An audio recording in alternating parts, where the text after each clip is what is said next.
آج کل digital fraud, on line fraud بہت زیادہ ہو گیا ہے۔ جعلی اسکیمیں ہیں، جعلی فون ہیں، جعلی کالیں آتی ہیں کہ جی آپ کا 30,000 روپے انعام نکلا ہے، لہذا آپ اتنے پیسے بھیج دیں اور یہ انعام وصول کریں۔ اور ایک کال آتی ہے کہ جی آپ عبداللہ صاحب بات کر رہے ہیں۔ اگر آپ نے کہہ دیا کہ جی ہاں میں عبداللہ صاحب بات کر رہا ہوں، تو پھر وہ بتاتے ہیں جی میں فلاں بینک سے بات کر رہا ہوں، TCS سے بات کر رہا ہوں، فلاں ادارے سے بات کر رہا ہوں، اور آپ کے لیے ایک پارسل آیا ہوا ہے، آپ کے لیے یہ گفٹ آیا ہوا ہے، تو آپ وصول کر لیں۔ اس کا طریقہ یہ ہے کہ میں آپ کو 6 نمبر کا کوڈ بھیج رہا ہوں، آپ کوڈ نمبر ڈائل کریں اور فوراً ہمارے پاس وہ آپ کی معلومات آ جائیں گی اور گفٹ جہاں آپ بولیں گے پہنچا دیا جائے گا۔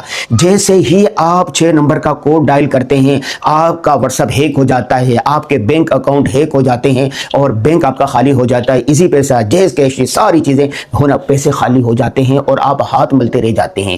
اس ایک مہینے کے اندر تقریباً 50 لوگوں کو میں جانتا ہوں جن کے ساتھ یہ فراڈ ہوا ہے۔ خود میرے ساتھ 3-4 مرتبہ ہو گیا، جی آپ فلاں بات کر رہے ہیں، جی ہاں، تو اس کے بعد بولتے ہیں کہ یہ کوڈ ملائیں، یہ کریں، اور واٹس ایپ ہیک ہو رہا ہے تیزی کے ساتھ، فون ہیک ہو رہا ہے تیزی کے ساتھ، اور اسی طرح آپ کے اکاؤنٹ ہیک ہو رہے ہیں، آپ کے گھر سے لوٹا جا رہا ہے۔ تو اتنی جعلی اسکیمیں ہیں، آن لائن فراڈ ہو رہا ہے، ڈیجیٹل فراڈ ہو رہا ہے۔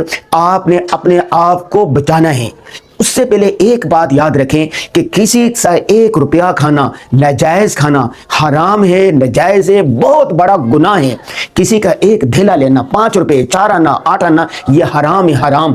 قرآن پاک میں بے شمار مقامات پر ہے، یا ایھا الرسل کلوا من الطیبات واعملوا صالحا، رزق حلال کھاؤ، رزق حلال کھاؤ، رزق حلال کھاؤ۔ حرام کھانے کی نحوست کئی نسلوں تک جاتی ہے، اور جو آدمی حرام کھاتا ہے، لقمہ حرام ہوتا ہے، اس کی عبادات کیسے قبول ہو سکتی ہیں؟ حدیث پاک میں آتا ہے کہ ایک آدمی ہے، وہ بڑی دور سے حرم شریف پہنچا ہے، بیت اللہ کا بیت اللہ کا غلاف پکڑا ہوا، یا ربی کہہ رہا ہے۔ حالت یہ ہے کہ اس کے جسم پر جو احرام ہے وہ حرام کے پیسے کا، جو کھانا کھایا ہوا ہے وہ حرام کے پیسے کا۔ ایسے میں بھلا اس کی عبادت و دعا کیسے قبول ہو سکتی ہے؟ بھائی پہلی بات یہ ہے کہ یہ حرام، جعلی فراڈ، 2 نمبر، دھوکہ دہی سے کمانا، یہ حرام ہے، گناہ ہے، نجائز سے بچنا چاہیے۔ نمبر 2، آپ نے اپنے آپ کو، اپنے گھر والوں کو، اپنے بچوں کو، اپنے دوست احباب کو ان جعلی اسکیموں کے بارے میں بتانا ہے۔ جعلی اسکیموں سے خود بھی بچنا ہے، اپنے گھر والوں کو بھی بچانا ہے، اپنے دوست احباب کو بھی بچانا ہے۔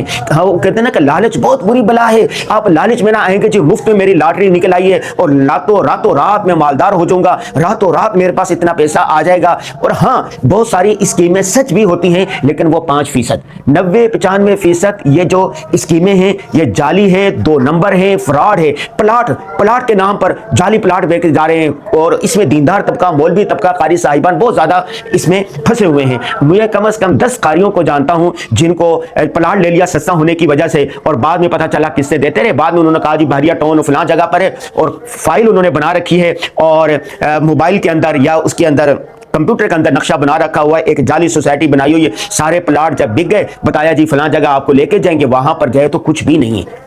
ٹھیک ہے، تو جعلی پلاٹ خریدنے سے، جعلی چیزیں خریدنے سے، جعلی اسکیموں سے اور ڈیجیٹل فراڈ جو ہو رہا ہے، اس سے آپ خود بھی بچیں، دوسروں کو بھی بچیں۔ کبھی ایسا فون نہ اٹھائے جن کو آپ نہیں جانتے، کبھی ایسے آدمی پر یقین نہ کریں جن کو آپ اچھے طریقے سے نہیں جانتے، کبھی بھی بتائے گئے کوڈ کو آپ ڈائل مت کریں۔ آپ کا واٹس ایپ، آپ کا فون، آپ کے بینک اکاؤنٹ، آپ کے موبائل سب ہیک ہو جائے گا، اور آپ کا اکاؤنٹ خالی ہو جائے گا، اور آپ ہاتھ ملتے رہ جائیں گے۔